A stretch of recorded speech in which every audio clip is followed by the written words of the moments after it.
നമ്മളെ giant Ivory മാങ്ങന്റെ review ആണ്. സാധാരണ ഞാനാണ് റിവ്യൂ ചെയ്യാറുള്ളത്.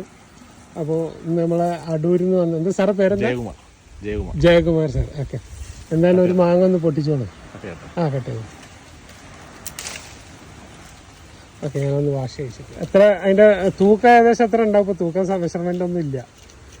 700 കാണും. 700ന്റെ 1 കിലോന്റെ ഒക്കെ അടുത്ത് ഉണ്ടാവും. മൂത്തിട്ടുണ്ട് അല്ലേ? മൂത്തിട്ടുണ്ട്. ഞാനതിന്റെ അടിഭാഗം കേട വന്നിട്ടുണ്ട്. ഇവിടെ നിന്നുകൊണ്ട് കട്ട് ചെയ്തിട്ടുണ്ട്.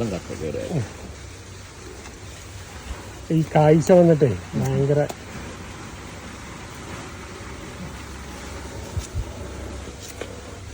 പൈസ നോക്കി എങ്ങനെ ഉണ്ട് നോക്കി. മധുരമായിട്ടുണ്ട. അങ്ങനെ ഉണ്ട്.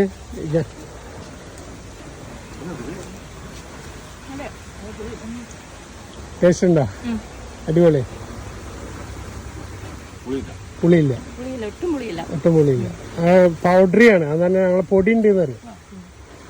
കൊല്ലത്തെ ആദ്യത്തെ റിവ്യൂ ആണ് ജൈന്റ് ഐവറിന്റെ കേട്ടോ. അത് സാധാരണ ഞാൻ തിന്നിട്ട് ടേസ്റ്റ് ചെയ്യുമ്പോൾ ആളുകൾ എന്താ പറയാനോ, തള്ളിക്കൂടി എന്ന് പറയും. ഒരു കൈന്റെ 12 ഇഞ്ച് ഉണ്ടാവും അല്ലേ? ഒരടി വാങ്ങണ്ടാവും. ഇതിനൊക്കെ എന്താ പറയാ, കവർ ഇട്ട് കൊടുത്തിട്ട് സംരക്ഷിച്ച് അല്ലെങ്കിൽ കാഴ്ച വന്ന് കുത്തിക്കാളാണ്. ഇത്ര മാങ്ങ വന്നിട്ട് അല്ലേ? ഇതാണ് നമ്മളെ ജൈന്റ് ഐവറി മാങ്ങ. ഇതേപോലെ കവറിട്ട് കൊടുത്താൽ സേഫായിട്ട് നിൽക്കും. നമ്മളെ കാലാവസ്ഥയിൽ 1 കിലോന്റെ മുകളിലേക്ക് സൈസ് ഉണ്ടാവും. ഏകദേശം ഒരു 12 ഇഞ്ചൊക്കെ തൂക്കം വരുന്നൊരു മാങ്ങയാണ് ജൈന്റ് ഐവറി മാംഗോ.